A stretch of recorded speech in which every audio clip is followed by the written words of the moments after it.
Voltamos com nossa aula de língua portuguesa.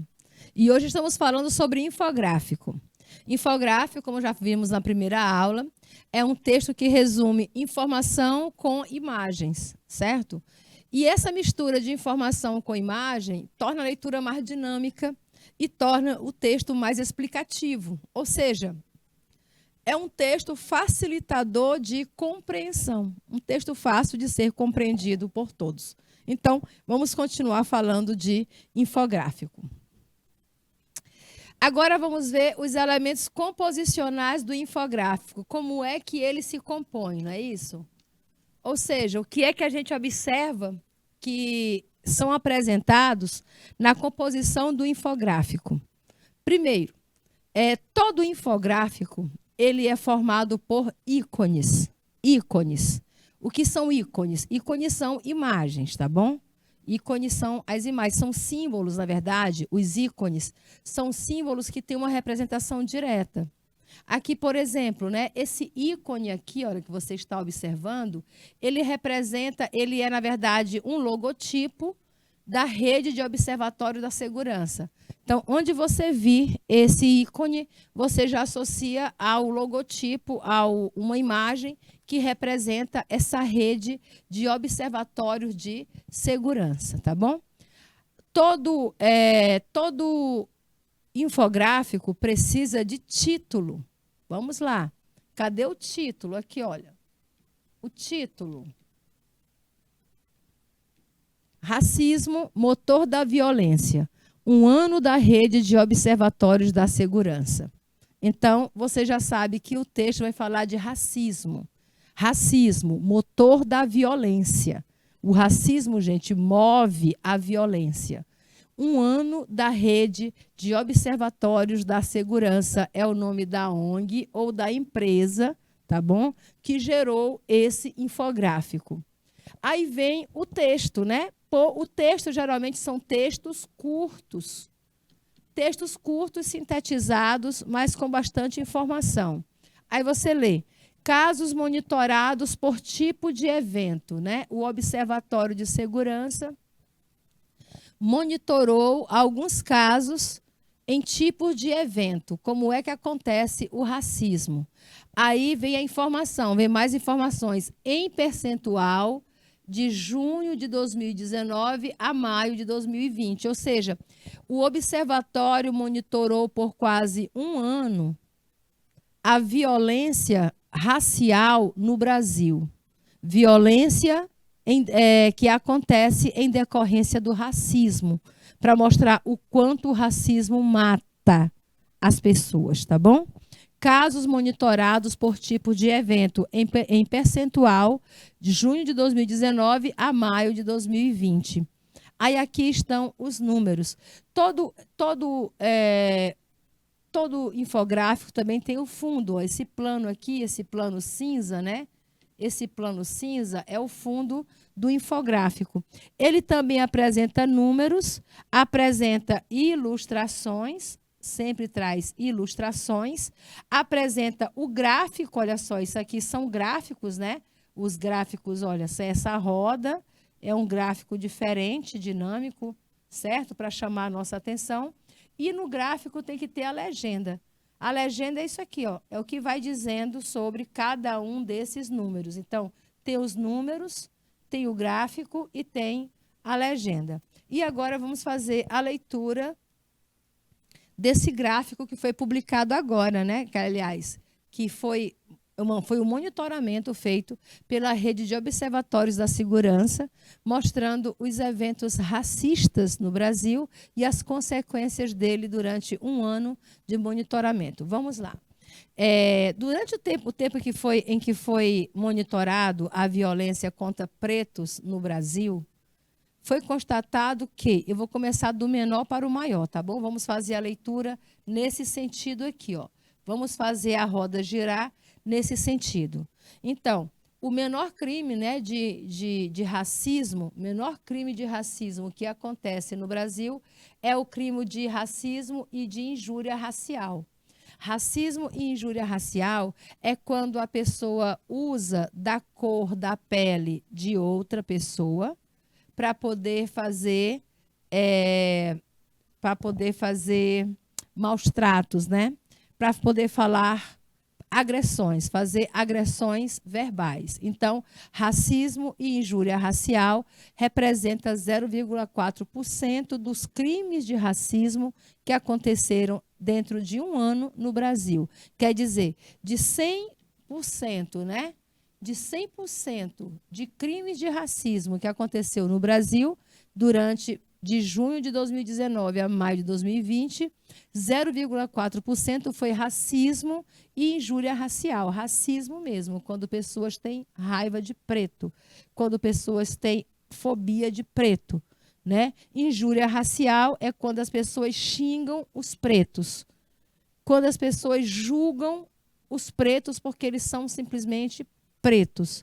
Aí você chama de injúria racial. 0,67% da violência foi violência contra a comunidade LGBTQI+, tá bom? Então, 0,67%. Aí você vai fazendo a conta, ó. 0,4 mais 0,67. Essa conta vai ter que fechar 100% dos crimes de racismo que aconteceram no Brasil. Mas, professora, violência contra gay, lésbicas, trans, é racismo? É. Como nós não temos uma lei para homofobia, a homofobia é considerada um crime de racismo, tá bom? Intolerância religiosa, agredir uma pessoa por causa da sua religião e da sua fé, isso também é considerado racismo. Racismo não é um crime só contra a cor da pele. O racismo é um crime contra a etnia, contra a cultura dos povos, a religião, a orientação sexual, a cor da pele, a classe social. A xenofobia também é um crime de racismo. Quando você não, que eu sei que você não faz isso, mas quando a pessoa subjuga outra porque ela é nordestina, porque ela é de fora, isso é chamado de xenofobia, e xenofobia é racismo, é crime, tá bom? E dá prisão. E crime de racismo, quando é preso, não paga fiança, não tem fiança, viu? É inafiançável. Fica preso mesmo se for preso em flagrante. Em Portugal, paga fiança, no Brasil, não. 4,1% do que foi observado da violência de racismo no Brasil foram manifestações, greves e protestos. Então, foi violência gerada em manifestações, em greves e em protestos. Então, 4,1% da violência racial foi observada durante protestos ou manifestações. 5,3% representa a violência contra crianças e adolescentes. Crianças e adolescentes também, no Brasil, representa 5,3% da violência dessa comunidade. O feminicídio e a violência contra a mulher, que também está na cota, né, sendo monitorado aqui, também representa 10,7% da fatura, né, do bolo. 10,7% do pedaço desse bolo de violência no Brasil. 12,4% da violência que foi monitorada no Brasil foi violência envolvendo arma de fogo. Olha aí, ó, armas de fogo foram 12,4% da violência do Brasil, gente. 12% da violência do Brasil tem a ver com armas de fogo, certo? Outros tipos de violência, insulto e outros tipos de violência somam 11,3%. E o maior agente de violência, quem mais produz violência no Brasil, segundo a rede de observatórios da segurança, 56,2% da violência gerada no Brasil vem do policiamento. Olha aqui, toda essa faixa azul, toda essa parte azul do gráfico refere-se à violência causada por policiais, tá bom? Então, a polícia, nesse monitoramento que foi feito, mostrou que a polícia é mais, soma, a violência policial é mais da metade da violência gerada no país. Tá bom para você essa leitura? Então, quem tem informação fica bem informado, né? Tipos de infográfico. Existem vários tipos de infográfico, viu, pessoal? Não tem só um tipo. Tem uma modalidade de infográfico que a gente chama de enciclopédicos. Infográficos enciclopédicos é aqueles que vêm para ensinar alguma coisa para a gente, né? Infográficos centrados em explicações, eles são mais universais. Por exemplo, como o funcionamento do corpo humano, que são partidos políticos, algo assim, entendeu? Então, enciclopédico é quando ele vem com a função de ensinar, ou seja, dizer, explicar o que é alguma coisa. Tipo como se fosse um verbete, né? Ele funciona como se fosse um verbete. E o que é o verbete? É um texto autoexplicativo. É um texto que explica quando você pergunta o que é café. Aí vem um infográfico mostrando o que é café. Como funciona o corpo humano? Aí vem um infográfico mostrando com palavras, informações e imagens todo o funcionamento do corpo humano. E aqui a gente trouxe para você um tipo de infográfico enciclopédio. É um infográfico que fala sobre tipo de café. Vocês sabem, né, que não tem só um tipo de café. O café não é só aquele que você toma em sua casa, não. Existem vários tipos de café. E eu aprendi isso porque eu comprei uma xícara, interessante. Eu comprei uma xícara, né? Na verdade, não era nem bem uma xícara. É aqueles copos, assim, que parecem xícaras. Caneca, né? Que chama caneca. Eu comprei uma caneca e a minha caneca, ela vem informando vários tipos de café. Todos os tipos de café vinham lá na canequinha. Aí eu aprendi que não existe só um tipo de café. Tem aquele cafezinho tradicional que a gente usa, né? Que é o cafezinho preto, mas tem outras formas de café também, tá bom? Então, tipo de café. Você sabe a diferença entre um café carioca e um ristreto? Eu nunca tomei um ristreto, não sei a diferença, não. Ou o que é mocha? Mocha eu já tomei, porque eu vi lá, eu pedi uma vez, cheguei na cafeteria ali, eu pedi uma mocha, né? Meia, tu sabe o que é uma meia? Um café meia e um pingado? Meia e pingado são as mesmas coisas, né? São a mesma coisa. Se você também se perde com essa nomenclatura, preparamos uma lista com diferentes tipos de café. Então, para você que gosta de trabalhar com café, está aqui os tipos de café. Café, aqui em cima, nessa faixa escura, ó, nessa faixa mais escura, é o café puro. Nessa faixa aqui mais clara, é o café com leite. Então, tipo de café puro e tipo de café com leite. Vamos lá. Café expresso, né? O primeiro café está aqui, a xícara pequena, 50 ml, 50 ml de café, uma xícarazinha tradicional, chamada de café expresso. Trata-se do expresso com quantidade de pó e granulometria adequadas para uma xícara de 50 ml. E apresenta uma crema, né? Uma crema densa no tosto. Então, ele é feito na hora, ele é feito com grãos, né? Com café granulado, que se coloca na máquina, aí a máquina moe ali na hora, torra e moe ali na hora, e o cafezinho sai quentinho, tanto que foi uma espuminha, né? Veio uma espuminha sobre ele. Tem o café curto, quando você pede, ó, só, né, uma parte de café. O café curto é um café expresso de 25 a 35 ml. Eles são sempre servidos sem açúcar, tá bom? Quem coloca o açúcar, quem adiciona o açúcar, é sempre o cliente. Café de 15 a 20 ml, ó, menor ainda, o cafezinho já, né? Eu que não tomo um cafezinho desse, gente. Para mim tem que ser uma xícara dessas aqui, ó. Eu gosto de uma xícara assim, ó. Café tem que ser em caneca, tá bom? Esse cafezinho de 15 a 20 ml é chamado de café ristreto. Ele é expresso, curtíssimo, é servido numa xícara de 50 ml, mas só se usa 15 a 20 ml de volume, né, no total. E é considerado o néctar do café, por incrível que pareça, é extremamente doce se for bem tirado, né? Um café que sai extremamente doce, olha esse daí. Aí tem o expresso italiano, que vem numa xícara menor, Essa aqui é a xícara de 50 ml, essa é a xícara de 20 a 35, 25 a 35 ml, aquela xicrinha pequenininha. É chamado de expresso italiano. Considerada a quantidade de café, ele se parece com o café curto e o expresso, mas muitas vezes a diferença está no blend, ou seja, na robusteza, né? No sabor dele, na forma. Aí tem o café carioca, que é servido nesses copinhos aqui, de 40 a 50 ml. O café carioca apresenta 40 a 50 ml, é o expresso diluído em água quente. É tipo você fazer o Nescafé, entendeu? O café carioca é tipo o Nescafé. Você coloca o café, aí coloca água quente e a água quente vai diluindo o café. Aí tem esse outro café aqui, chamado de café longo ou duplo.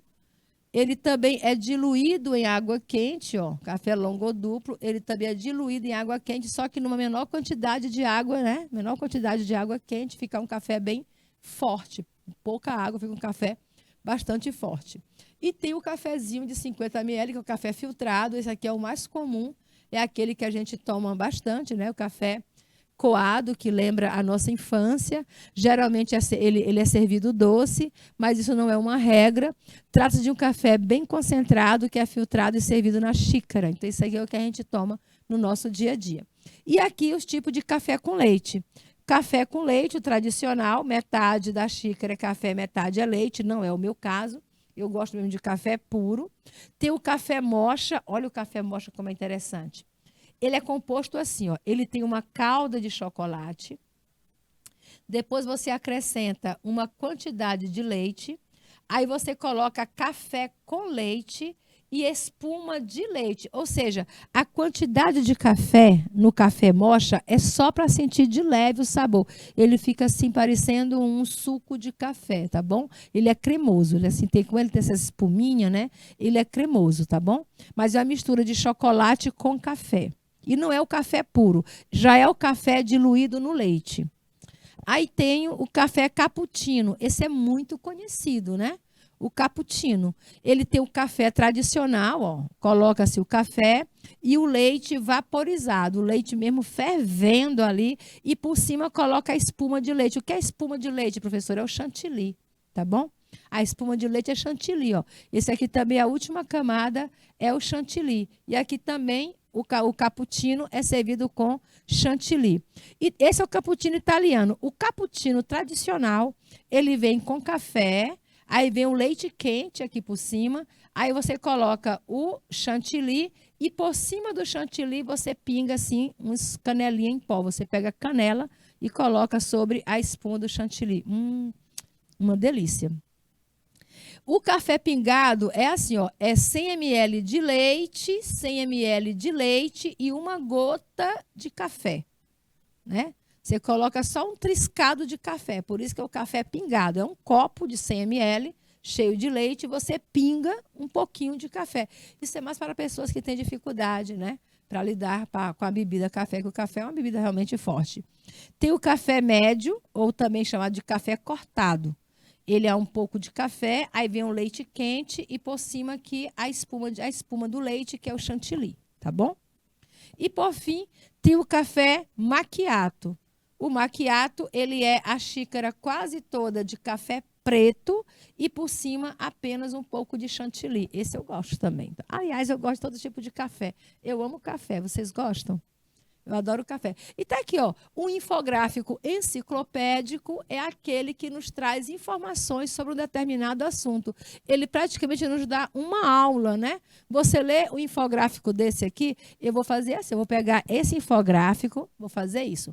Vou pegar esse infográfico aqui e vou mandar fazer aquelas minhas bases de colocar os pratos em cima, né? Que a gente manda fazer no plástico. Vou mandar fazer aquelas bases de plástico em que a gente coloca nossos pratos em cima da mesa. Fica bonito, não fica? Simbora. Aí temos também o infográfico específico. Esse aqui é mais voltado para um assunto científico e tal. Por exemplo, os infográficos específicos, eles tratam de assuntos que exigem maior grau de especificidade, ou seja, ele é bem científico, tá bom? Ele é bem científico. Ele requer mais especificidade, como explicar um novo procedimento cirúrgico, por exemplo, né? Explicar um novo procedimento cirúrgico. Aqui no caso, esse infográfico está explicando para a gente, ele é da área médica, tá bom?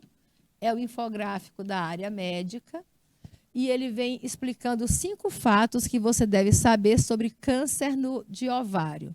Já que nós estamos aqui no Outubro Rosa, né, do câncer de mama, por que não falar também sobre o câncer de ovário? 5 fatos que você deve saber sobre câncer de ovário. E, como sempre, ó, o fundo, as cores, que a gente chama de legenda, né? As imagens ou os ícones, aí você vê o formato de ovário. Então, bora lá, vamos aprender 5 coisas sobre câncer de ovário para quem tem pouca informação sobre esse tipo de câncer. Bora ler esse texto.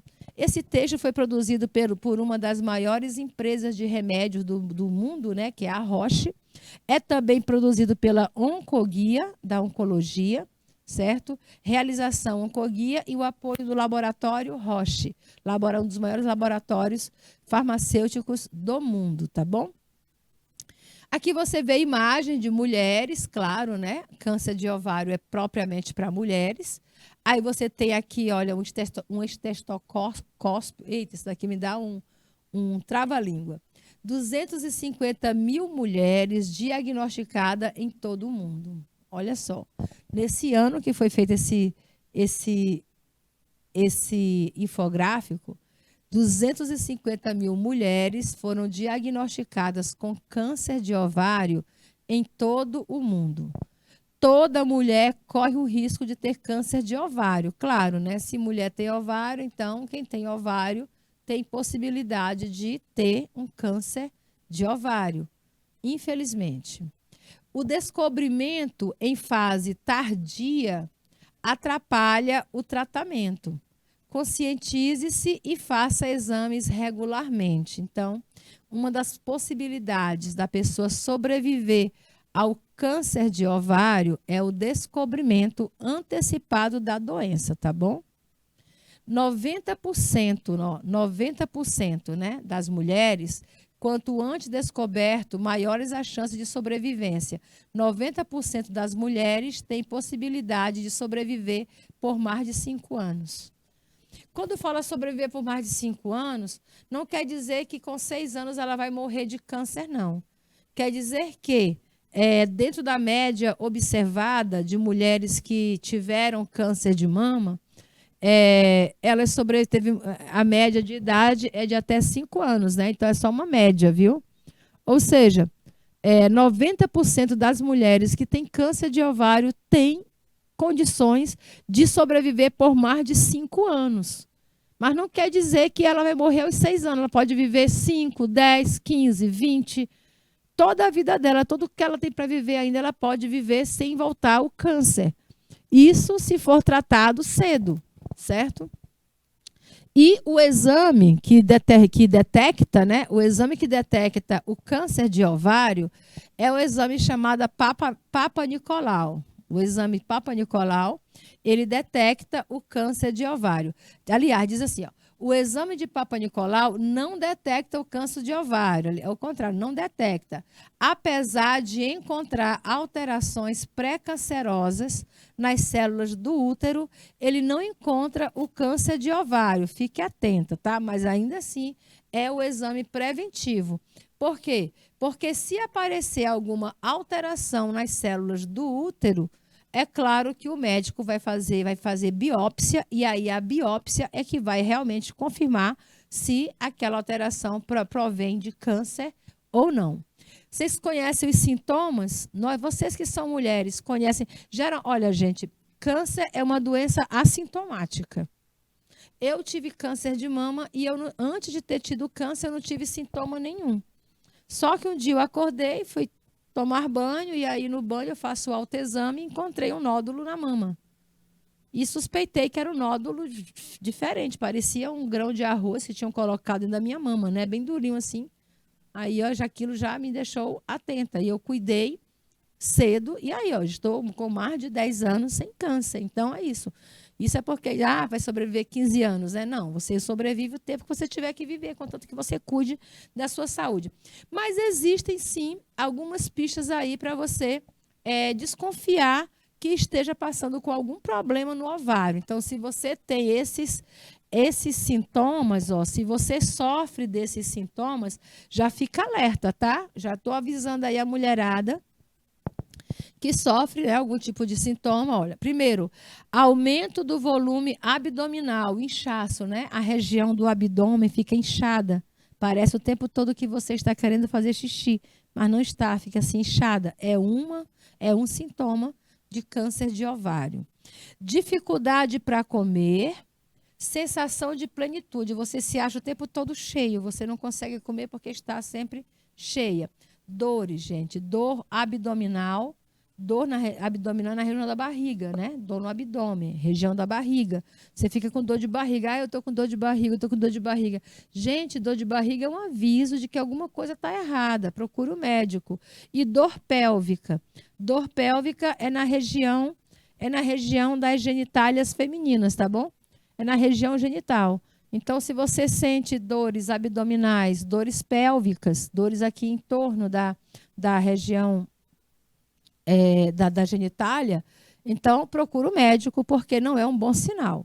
E, por fim, necessidade urgente de urinar. Se você está com incontinência urinária, não consegue controlar, sabe aquela vontade de fazer, mas não é que você não consiga controlar, mas você está o tempo todo querendo urinar, o tempo todo fazendo xixi, tá bom?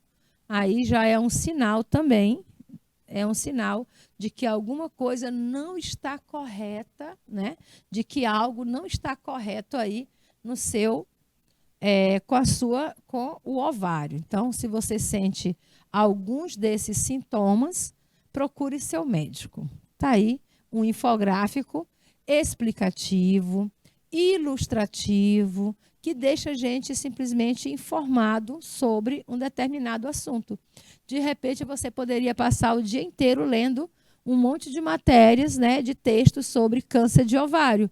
Ou você vai ao médico e tem vários. Eu lá vou ao meu oncologista uma vez ao ano.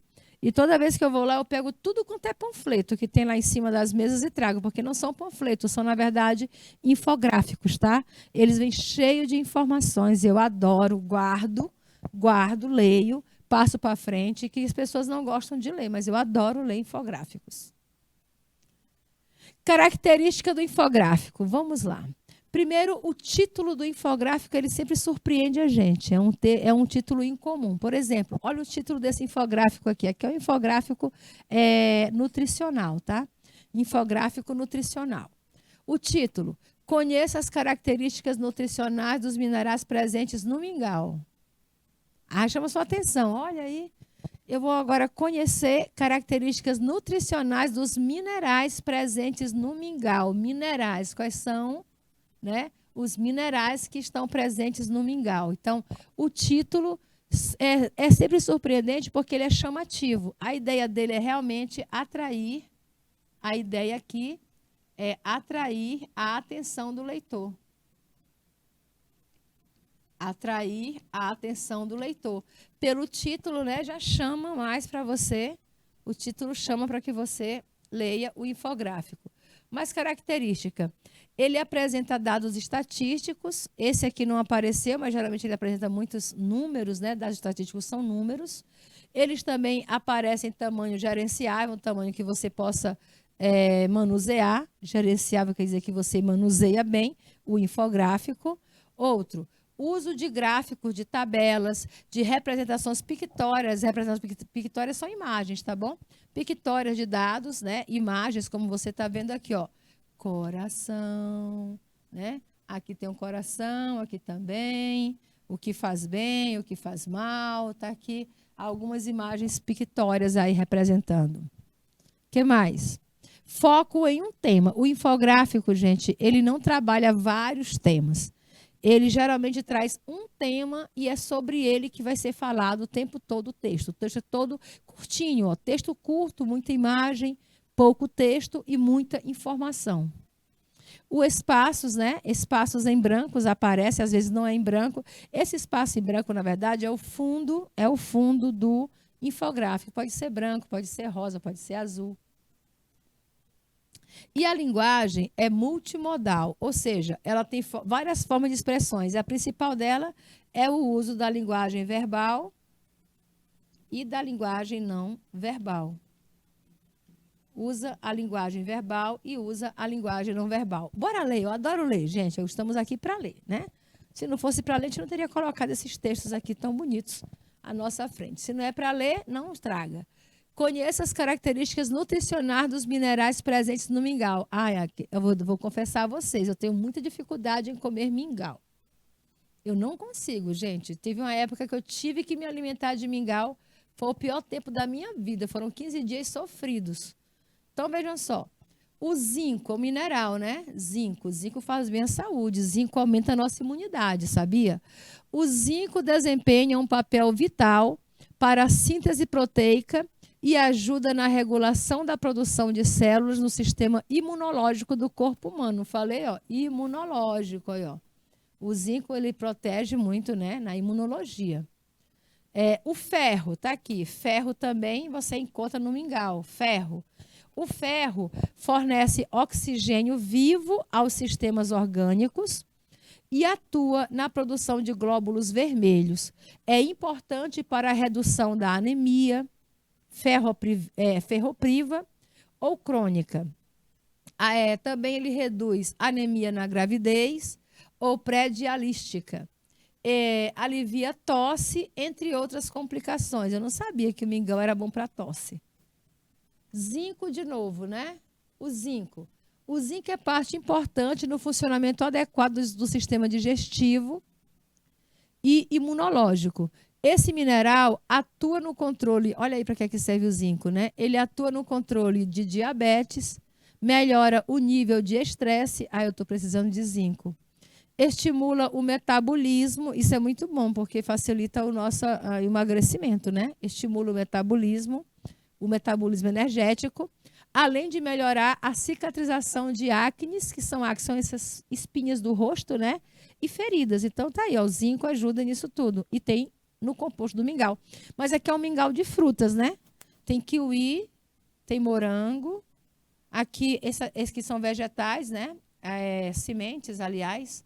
Então, é mistura de frutas com vegetais, com amêndoa, com alguns outros elementos aí, certo?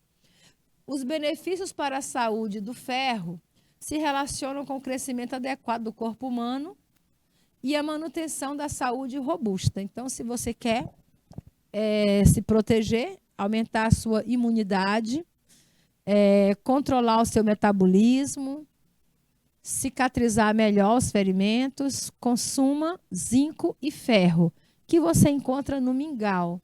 Mas qual será o mingau? Será o mingau de aveia? O único mingau que eu ainda gosto é mingau de milho, viu, gente? Mingau de milho eu gosto muito. Mingau de arroz também eu gosto. Mas mingau de aveia eu já sou meio ruim para comer. Texto para resolver as questões de 1 a 5. Eita, vamos ter que ler esse textão aqui para resolver 5 questões. Vocês me ajudam? É um infográfico enorme. Esse infográfico aqui é da área de história, tá bom? É o infográfico na área de história.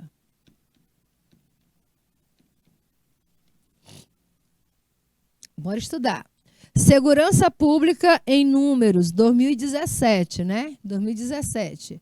Fórum Brasileiro de Segurança Pública. Ele também está na área de história, mas também serve para outras áreas, de geografia, né? Humanas, ciências humanas, trata de segurança pública em Números, 2017. Então, quem realizou essa pesquisa através do infográfico foi o Fórum Brasileiro de Segurança Pública. Aqui nós temos mortes violentas intencionais. Mortes violentas intencionais. Tem cada quadriculado desse é um tópico, tá bom? Então, você observa que vai ser analisado 4 tópicos, 4 assuntos sobre segurança pública. Primeiro assunto, mortes violentas intencionais. Vai falar também sobre vitimização policial, vai falar sobre letalidade das polícias e vai falar sobre roubo seguido de mortes, tá bom?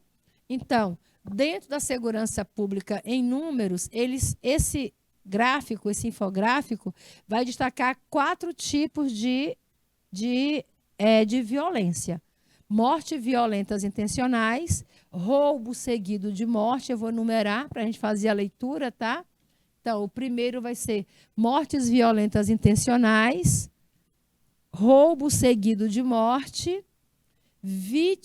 vitimização policial, quando a polícia é a vítima, né? E o 4 aqui, a letalidade da polícia, né? Quando a polícia mata. Um é quando matam a polícia, o outro é quando a polícia mata. E observa que o gráfico também está dividido, essa linha aqui, ó. Ele divide os temas, tá bom? Ele divide os temas e os tópicos. Divide os tópicos aqui para a gente poder fazer uma melhor leitura. Pronto. Vamos ler o primeiro quadro. Mortes violentas intencionais, aqui é o mapa do Brasil. Você já sabe que se refere ao Brasil. O Brasil teve 7 pessoas assassinadas por hora em 2016. Está vendo aí? A cada hora no Brasil foram assassinadas 7 pessoas em 2016.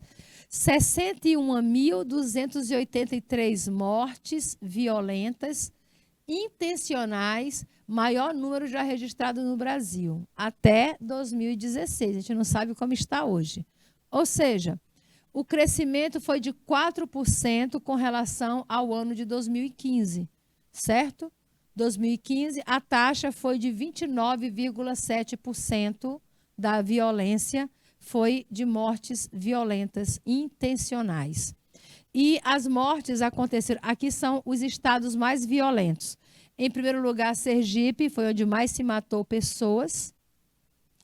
56,9% foi no Rio Grande do Norte e 55,9% em Alagoas. Então, são os estados, em 2016, que ofereciam maior existência de crimes de violência, tá bom? Roubo seguido de morte no Brasil, de 2016. Foram 2.600 pessoas que morreram por latrocínio. Latrocínio é o roubo seguido de morte. Houve um crescimento de 50% entre 2010 e 2016. As maiores taxas, onde foi que mais... taxas por habitante, entendeu? Você tem que comparar a quantidade de habitante com a quantidade de latrocínio que aconteceu na região. Então, as maiores taxas registradas foram em Goiás, 2,8%. No Pará, 2,7% das mortes no Pará foi por latrocínio. E no Amapá, 2,4% de morte foi por latrocínio. Então, Goiás, Pará e Amapá estão na lista dos estados mais violentos com relação a latrocínio. Agora, quando a vítima é um policial, 453 policiais civis e militares foram vítimas de homicídio em 2020 e 2016. Isso significa um crescimento de 23,1%, considerando o ano anterior, 2015. Quem é esse policial? Quem é esse policial que morreu em 2016? A faixa etária deles aqui. A maior parte dos policiais que morreram, a maior taxa, olha aqui, ó, é essa taxa de 40 a 49 anos de idade. Né? Quem mais morreu foram policiais entre 40 e 49 anos de idade. O segundo maior foram policiais de 30 a 39 anos. Depois, policiais de 50 a 59 anos. Depois, policiais com até 29 anos, 11,8%. E 4% foram policiais que estavam acima de 60 anos. Agora, se você pegar pela raça ou pela cor, 56% dos policiais que morreram em 2016 eram pretos. 43% foram policiais brancos. Se você considerar 1% aqui, foram outras raças, né? Se você considerar o horário da ocorrência, a maior incidência é à noite. Ó. A hora que mais se mata policial no Brasil é à noite, né? 38,7%.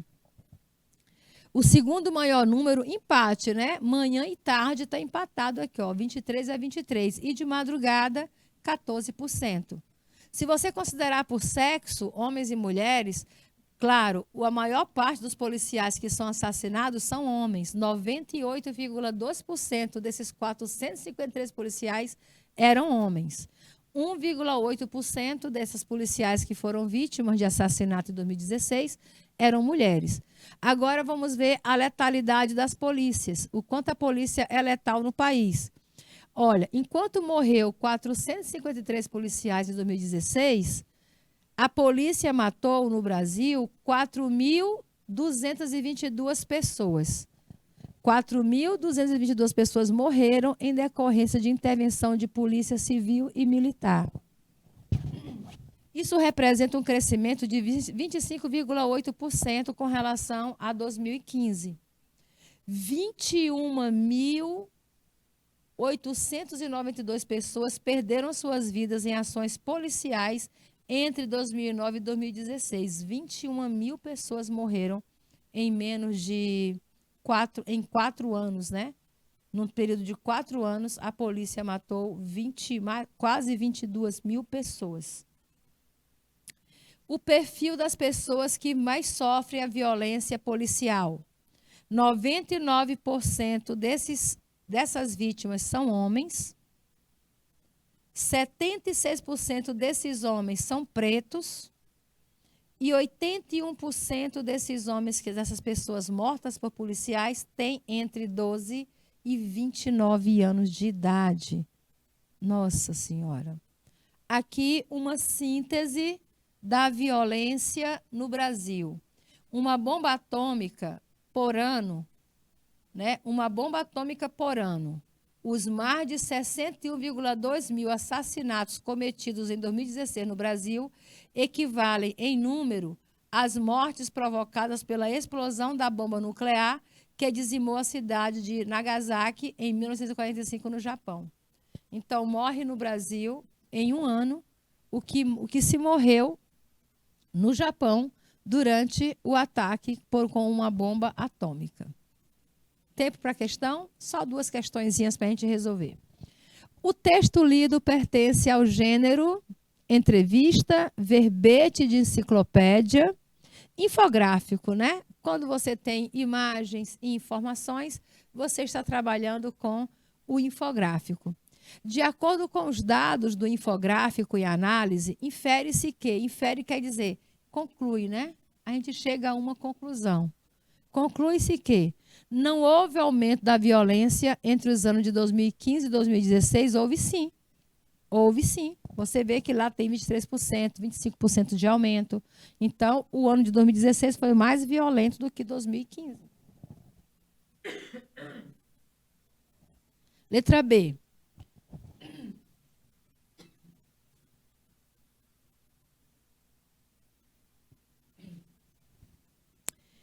Homens de pele negra foram as maiores vítimas de violência em 2016. Deixa eu ver. Vou voltar aqui. Homens de pele preta, 76% dos homens assassinados por policial eram pretos. Pode ser isso, né? A polícia nunca é vítima da violência, a polícia é vítima sim. Você viu lá que a polícia representou mais de 400 mortes em 2016. O estado menos violento do Brasil em 2016 foi o Amapá, com apenas 2,4% de homicídios registrados. Resposta certa, letra B. Os pretos são as maiores vítimas de assassinatos no Brasil. Hoje a gente fez uma leitura e um trabalho sobre infográfico. Espero que tenha sido proveitoso para você. Desejo um bom descanso, um bom feriado. A gente se encontra de novo na segunda-feira. Até lá, pessoal.